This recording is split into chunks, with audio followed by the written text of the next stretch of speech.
Podcast 7, the USPD split. Now, in the previous podcast, we saw that Hebert, the leader of the moderate socialists, tried to steer the popular mood towards parliamentary course of change by inviting members of the USPD into his new government.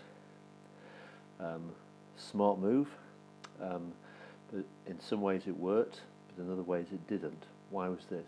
Well, basically the USPD split. There were 40 members of the USPD, the Independent Socialists. The right wing of the Independent Socialists, in other words, the half of the socialists that were closer, the Independent Socialists that were closer to the centre,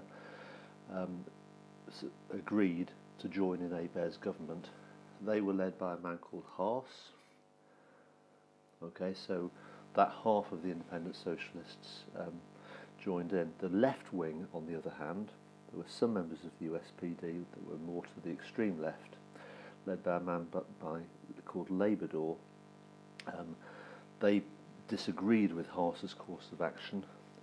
They believed that Hebert should give power to the workers' Soviets.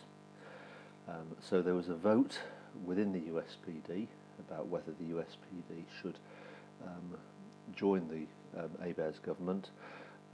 The right-wing element won, but it was very, very close, 21 votes to 19. So the USPD did join Hebert's government, but the USPD imposed conditions. Haas insisted that Hebert's new government should only consist of members of the SPD, in other words, the majority SPD and the independent USPD. There should be no members of right-wing parties at all in Hebert's new government. And Hebert reluctantly accepted those conditions. The left-wing part of the Independent Socialists, those who had voted against, some of them left the party and basically joined the very, very extreme left, the Spartakists, more on which we'll do in the next lesson.